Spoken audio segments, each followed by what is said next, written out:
Welcome to the Pin Leader Podcast, where strategic leaders get straight to the topics, strengthening our awareness and sharpening our minds. The Pin Leader Podcast is produced by Roar, a production division of Mays & Associates Ltd. Find out more at www.maysassociatesltd.com. Now here is your award-winning host, Dr. Shanda Gore. And welcome to the Pin Leader Podcast. Today, we're going to have this great conversation about smart taxes, strong business. And I am so excited to have with me someone who knows all about this and can provide some guidance to us today.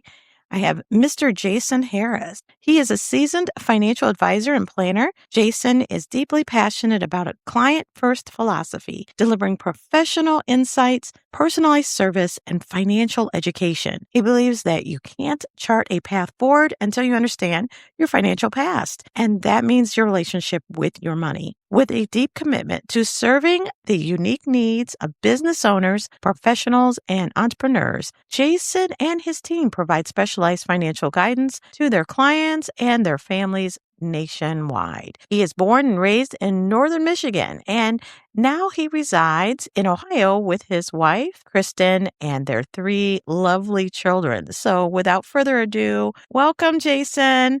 Hello. It's great to have you. It's great to see you and have you on the show today. Thank you. Oh, thank you so much for having me. When you reached out, I couldn't have been more excited. And for those listening, they're like, yes, we are excited to talk about taxes. And we're excited to talk about financial advising. I'm even more excited to have you specifically, Jason. So thank you. Oh, thank you. Yes, I appreciate that. So let's talk about that proactive tax planning. And I know some listeners who are going to say, well, why aren't you talking to a CPA?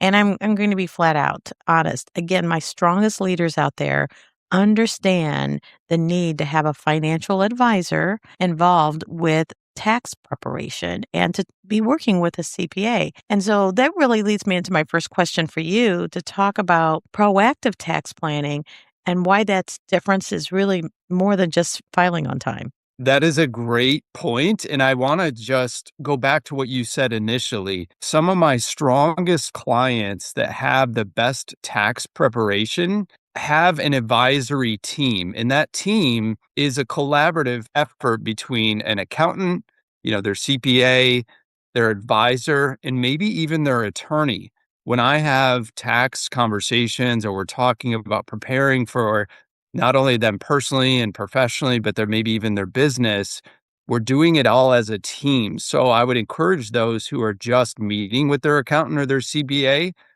find a team or advisory team, build resources around you that are working collaboratively together for your best interest. And so when we talk about proactive tax planning, I like to give an analogy for my clients, kind of like going to a doctor or going in for your annual physical or for a checkup or taking your vehicle in for its regular maintenance. Your taxes should be no different. You should have some sort of cadence, whether that's quarterly, maybe even monthly. You're checking in with your accountant. And when you get to the end of the year or you get into this time of the year, the first quarter, doing your taxes should be no different. It shouldn't be this big event. It should be something you've already prepared for and you've planned for. So the more proactive conversations you have around what is the current tax code, where are our ability to take some deductions or credits based on what the current tax code is, we should be having those conversations year round. It shouldn't be just a one-time a year event. And I think that's where people get overwhelmed is if you delay or put that off too long, then it's going to seem like it's a bigger deal than it really needs to be. I try to tell those that I'm business coaching that truly you need to reconcile it once a month at least. And and think about your taxes as you're doing that. What are some of the most common mistakes you see small business owners making? Wow, we could spend an hour just on this, but I think it varies depending on what stage you are in your business. If you're in those first couple years, a lot of times business owners, small business owners specifically, they may have not started an LLC yet, or maybe they just started an LLC, but they're not taking the S Corp designation because they don't really have any guidance or anybody telling them what is the advantage or disadvantage of each and how does it make sense. So for new entrepreneurs and for those that enjoy reading, a great book out there is called Profit First. Mm. And we find that a lot of business owners tend to not take profits early on because they're pouring so much money into their business and they're spending marketing. But I would say, you know, start building your resource team early on, because some of the biggest mistakes they're going to make is they're going to overpay probably in taxes because they're not structuring their business correctly. Mm. Or the other side of the coin, maybe they're trying to write off too much. And according to the IRS, if you're not showing a profit in 3 out of the 5 years of business, your first 5 years, they say pretty much you have a hobby. You don't have a business at that point, That's right? right. You're not showing any profits. So I would say one of the downsides could be they try to write off too much.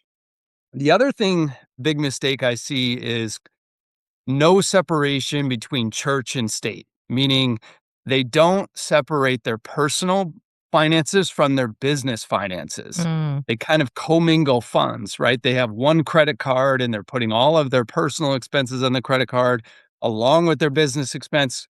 And they're paying for everything out of their personal checking account instead of setting up a business checking account and having that separation. And I'm sure if there's any accountants listening to this right now, like they're probably cringing because they know exactly what I'm talking about, where they get to the end of the year and they're trying to do business owners' taxes and they're like, wait a minute, I need your credit card statements. You used the same credit card for your personal and your work. Like, we can't do that.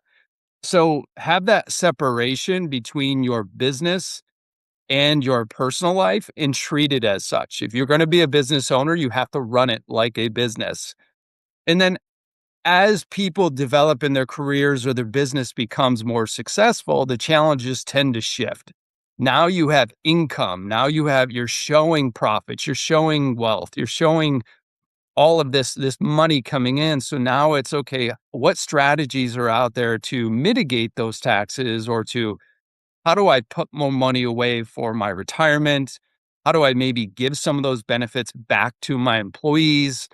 And that's where we can get into deeper conversations about all the different opportunities that are out there, from 401ks and pensions and cash balance plans and corporate owned life insurance, and showing owners all the unique ways there are out there to help move some of that money from their personal balance sheet from the company balance sheet to their personal balance sheet. Mhm. Can you give some advisement if someone's taking a look at this and saying, you know what, I'm a sole proprietor. I want to take on 1 or 2 employees. So there's different levels, but I want to offer them something as an incentive, right? What Yeah. what would you suggest? So every time I meet with a business owner, anytime they want to get back to their employees, I think that's amazing. Usually it starts off with they want to offer some sort of medical, dental, or health benefits, which is fantastic. Those have become very expensive, but it is something they love to do. And I encourage them to keep doing that because it's one of the ways they're going to help make themselves competitive in this landscape, is people want those benefits. And then on top of that, they could also look at doing some sort of retirement plan. A lot of new hires are looking and shopping and saying, okay, where can I get the most benefits? It's not always about pay. Sometimes it's about those perks because maybe their spouse is self-employed or they don't have the opportunity to have those benefits. So being able to work for somebody who offers those, there are more advantages to hiring, retaining, and recruiting with those benefits than just those 3 things. It's also an ability for the business owner to put money away. It's a lot. It allows them to use the tax code to their advantage by taking those payroll deductions and having those matching contributions, not only to themselves but for their employees. Hmm. The word audit comes up sometimes too. Scary word. Oh, yes, yes, yes. And there are business owners out there that panic. When they hear it, they're like, "Oh no, what's going to happen?" How can you also, as you're, offering all this and for those that are like, "Wow, this is a lot." But you have to really think about like you can get audit ready. Am I right? Yes. Yes. Yeah, you can get audit ready one of many ways. it, I would say the number one way is just make sure you're documenting everything very clearly, that you're keeping your records. If you're using bookkeeping, if you have a CPA, make sure you're documenting and getting all of those records ready. We don't have to have big paper file storage cabinets anymore. In this new digital world, you can store everything online in vaults and clouds and have everything digitally ready. So make sure you have backups, make sure you have detailed copies of everything. And then also when you have that, we talked earlier about that separation between church and state, make sure you're keeping those documents ready and clear, but then also make sure that when you're doing your tax prep, when you're having those conversations, that you're not deviating from the mean. Meaning, when I hear of somebody being audited, it's typically because they've tried to do more than they should have. Mm. And so the IRS actually has this scoring system. It's called the discriminant information function. And really what it does is it looks at, based on the deductions, credits, and exemptions normal taxpayers have, if you fall outside those standard deviations, it's going to flag you as somebody who's not, in the norm. And that's going to raise your chances for an audit. The other thing I would say is that you have to report all your income. So if you're a employee or if you're a subcontractor and you're getting 1099s, all those 1099s are reported to the IRS. So make sure that if you receive one, that you're reporting it on your taxes. Do not try to get around it. The IRS knows who's filing what. Yes, yes. And there's unfortunately there's some fraud out there too because Mhm. I know I've seen and heard of individuals that are again, they're like, "I didn't have a 1099. I don't know what they're talking about."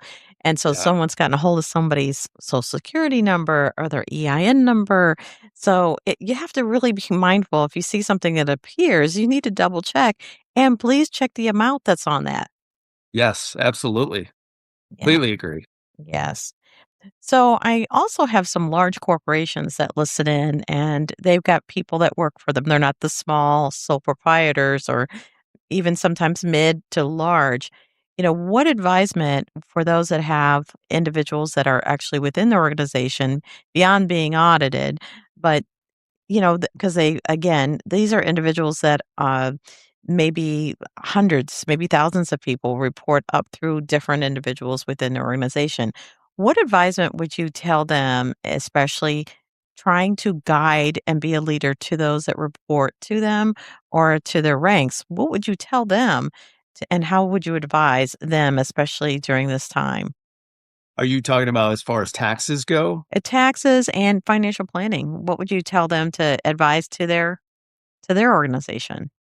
The number one thing is we don't know what tomorrow is going to bring. So just like how they've probably come up with some sort of sales forecast or they've come up with some sort of business plan for the year, you need to do the same thing around your finances, your taxes, as well as your succession planning.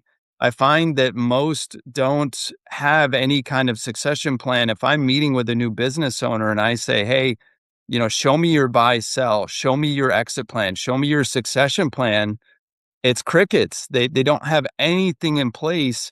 It's because I think we live so much in the moment and we're so worried about, what we're going to do today, what we're going to do tomorrow. We tend to not look too far into the future, especially more than 5 years. And so if I could give them any advice, it'd be, make sure that you're thinking about your exit all the time. What is that going to mean financially for you? What is that going to mean financially for the company? And the two worst things I see in the exit planning side is if I hear the word seller financed. Oh, That to me is a red flag that we did not do enough on the front end to prepare you to exit the business, and that we didn't find a good suitor, there wasn't a good market out there, we didn't do enough exit planning. And the other thing is, if I hear about, well, we have to keep the owner on the payroll for 5, 10 years in order to fund that exit, that's also another red flag. So I would say when it comes to your finances, you there are things you can do today to start preparing for that business owner exit that won't financially impact or to the detriment of the company. this makes it always made perfect sense to me. It's like, again, if you're planning your vacation, you plan the front end of it as well as the return home. Do you not? Yes. Right? Yes. Yes. So I'm like, Yeah. you take an umbrella or you take someone that the weather could be, but at the end, you're not gonna just kind of wing it and say, well, I don't know how we're gonna get home now. We're just gonna try to figure. No, no, no. You got your airline tickets to get there and your airline tickets to get home. And I do look at it and I talk to business owners this way, and I say, you know what? It's really treat it like the details. And I think what you're alluding to, do, Jason, is this opportunity, especially if you're thinking about selling the business, that there's an opportunity, there's a window, and you don't want to miss that window if you're thinking about selling instead of, again, wrapping up or winding down. Am I right? Yes, absolutely. Because just like they're always thinking about what is my next opportunity, what is my next step, what is my sales goal, what am I trying to achieve? I'm trying to achieve growth.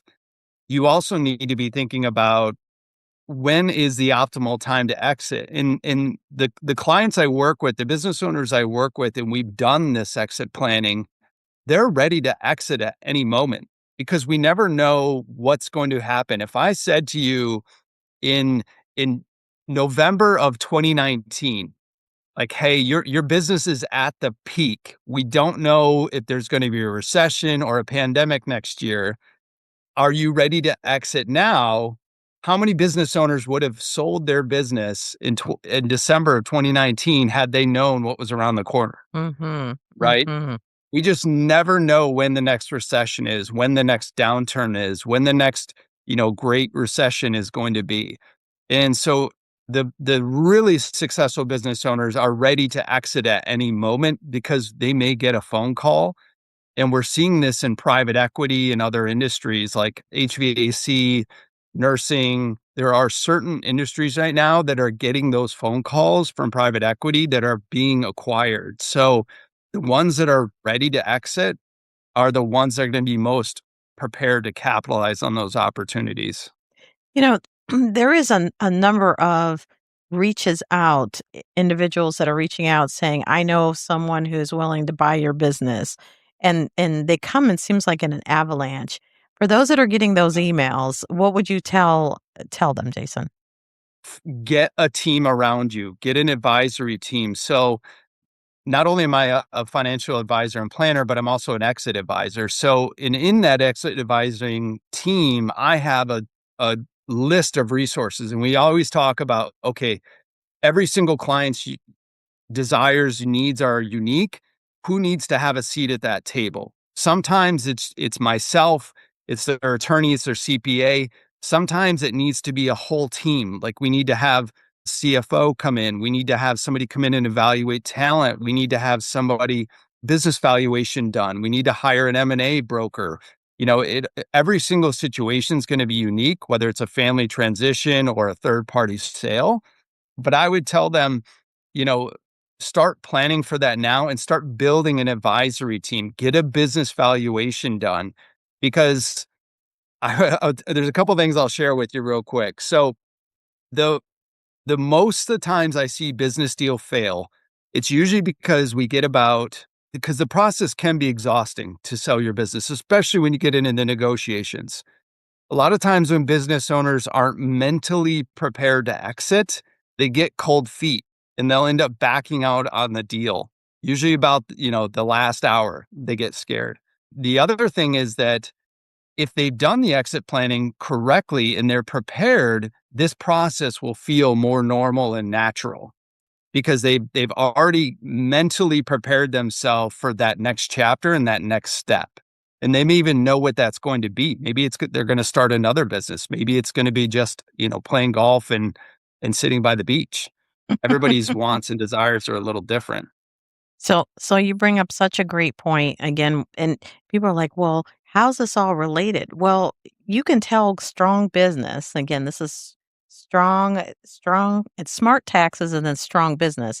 You Yeah. can tell strong businesses who have thought this through Yep. and have got that advisor, but I call it the board, your own board are surrounding you. Not normally, it's not a formal board where people are voting, but I think Yeah. that you're surrounding yourself with your own personal board to try to figure out, what's good timing, what do you want, your desire, and the fact that you're certified in this area, that's fantastic. So Yeah. Thank you. this, this leads me to the last question. Yeah. What are you reading and what are you watching? I know you're not reading tax code, but you might be. You mentioned a book earlier, but what are you reading? What are you watching? So a lot of times when I'm reading, I really went down this rabbit hole a couple years ago of behavioral finance. And so that's really become a passion to me. So anytime I'm reading something, it's usually around psychology, emotion, and our relationship, our behaviors with money, because money tends to be a very emotional thing for us. And most of the time, 90%, over 90% of our decisions around money will be made subconsciously. For example, how we justify how we spend our money will already be made somewhere in our subconscious. But those people, like, for example, if you're an engineer and you think very logically, you will come up with a process to justify your subconscious thinking. So everybody does it a little bit different, but in the end, it still comes down to our emotions, our behavior. A lot of times it's how we were raised in our relationship with money and kind of those conversations we had as children, and that carries on into our adult life unless we get coaching and training to do something different.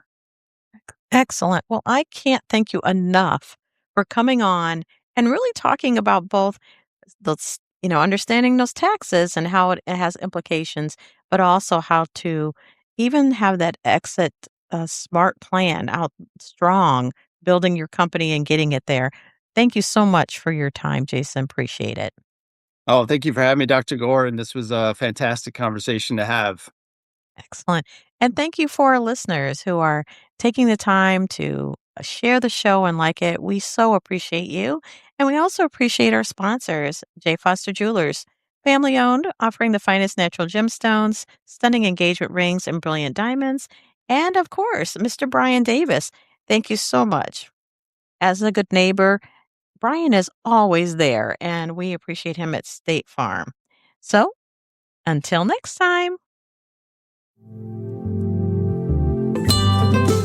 The Pen Leader podcast is hosted by Dr. Shanda Gore and brought to you by Mays & Associates Ltd., creating customized solutions for growth in the areas of leadership development, strategic planning, and culture building. Find out more at www.maysassociatesltd.com. Don't forget to subscribe to the Pen Leader podcast and share with others.